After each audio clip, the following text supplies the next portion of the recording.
Welcome to my channel. இப்போ நான் எதை பற்றி பேச போகிறேன்னா, புகழ்பெற்ற உலக விஞ்ஞானிகளில் ஒருவரான தாமஸ் ஆல்வா எடிசன் ஐயாவை பற்றி தான் பேச வந்திருக்கேன். விளக்கு தந்த மேதை. மாலை நேரம் இரவு மெல்ல மெல்ல நெருங்கி கொண்டிருந்தது. டே ராஜா, ஸ்விட்சை போடு என்று குடும்ப தலைவி சொல்ல, 8 வயது சிறுவன் ஸ்விட்சை தட்ட அறை பளிச்சென்று பகலானது. ஆம், இரவை பகலாக்கியது விளக்கு. இன்று நூற்றுக்கணக்கான விளக்குகள் இல்லங்களை அலங்கரிக்கின்றன. இந்த வெளிச்ச விளக்கை சுமார் 130 ஆண்டுகளுக்கு முன் கண்டுபிடித்த விஞ்ஞான மேதை தாமஸ் ஆல்வா எடிசன் என்பவர்தான். மின்விளக்கு என்றால் எடிசன் தான் உடனே நினைவுக்கு வரும். இவர் ஒன்றல்ல, சுமார் 1000க்கும் மேற்பட்ட கண்டுபிடிப்புகளை உலகிற்கு வழங்கினார். அத்தனை கண்டுபிடிப்புகளையும் உருவாக்க அவர் தினமும் 16 மணி நேரங்கள் கடுமையாக உழைத்தார். படிக்காத மேதை என்று கூட இவரை கூறலாம்.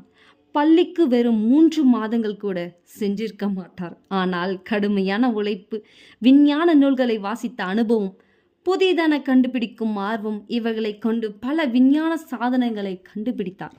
விஞ்ஞான மேதையான எடிசன் 1847ஆம் ஆண்டு அமெரிக்காவில் உள்ள மெலான் என்ற சிற்றூரில் பிறந்தார். பெற்றோர் சாமுவேல் எடிசன், நான்சி எலியட். ஏழ்மையான குடும்பம்.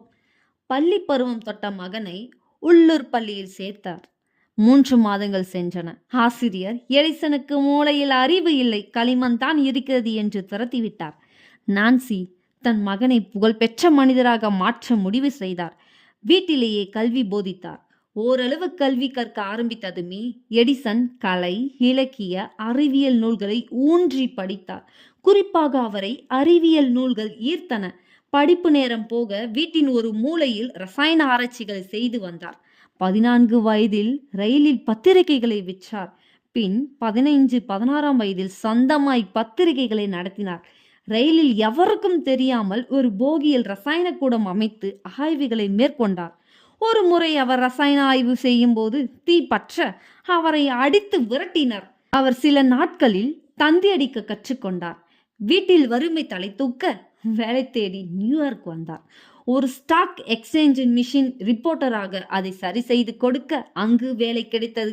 ஓரளவு சம்பாத்தியம் வந்ததும் தனக்கென ஒரு ஆய்வுக்கூடம் அமைத்து கொண்டு நாட்டிற்கு மக்களுக்கு தேவையானவைகளை கண்டுபிடிக்க துவங்கினார். இவர் முதலில் ஒளினியை கண்டுபிடித்தார். பின்னர் ஓட்டுகள் பதிவு செய்யும் இயந்திரத்தை கண்டுபிடித்தார். தொடர்ந்து பங்குகளின் விலைகளை காட்டும் கருவியை உருவாக்கினார். பின் நான் மடித்தந்தி கருவியை 1885ஆம் ஆண்டு கண்டுபிடித்தார். தனக்கென பெரிய தொழிற்சாலையை மென்லோ பார்க் என்ற இடத்தில் அமைத்து கொண்டார். தொலைபேசி கருவி, தெளிவாக கேட்கும்படியான கருவியை உருவாக்கினார். வெப்ப அளவு அறியும் சாதனத்தை கண்டார். பாடல்கள், பேச்சுகளை பதியும் கருவியை தயாரித்தார். சினிமா கருவியை கண்டார். மின்சார இரும்பு பாதைகளை உருவாக்கினார். மின்சார விளக்கை பற்றி கேள்விப்பட்டு அதை கண்டுபிடிக்க தன் தொழிற்சாலை ஆட்களோடு கடுமையாக உழைத்தார். விளக்கின் முக்கிய எரிபொருளான டங்ஸ்டனை உருவாக்குவதற்கு முன் நூற்றுக்கணக்கான இலைகளை பொருத்தி பார்த்து இறுதியில் டங்ஸ்டனை உருவாக்கி விளக்கை எரிய விட்டார். உலகின் மிக பெரிய சாதனைகளுள் ஒன்று விளக்கு. பின் டைனமோ என தொடர்ந்து பல கண்டுபிடிப்புகளை உருவாக்கி கொண்டே இருந்தார். படிக்காத மேதையான அவர் தனது கடுமையான உழைப்பு, புதியன கண்டறியும் ஆர்வம் என உழைத்த அம்மேதை தனது 84ஆம் வயதில் 1931ஆம் ஆண்டு அக்டோபர் 18ஆம் தேதி உலகை விட்டு மறைந்தார். அன்று அமெரிக்கா முழுவதும் 1 நிமிடம் விளக்கு அணைக்கப்பட்டு அஞ்சலி செலுத்தப்படுகிறது. இன்றும் நடைமுறையில் இருந்து வருகிறது. இரவை பகலாக்கிய எடிசனின் பெயரை உலகம் உள்ளளவும் எவராலும் மறக்கவே முடியாது. இத்துடன் என்னுடைய சிறு பேச்சு உரையை முடித்துக் கொள்கிறேன். வீடியோவை லைக் பண்ணுங்க, ஷேர் பண்ணுங்க, கமெண்ட் பண்ணுங்க. இன்ட்ரெஸ்டிங்கான வீடியோ பார்க்க நம்ம சேனலை சப்ஸ்கிரைப் பண்ணுங்க.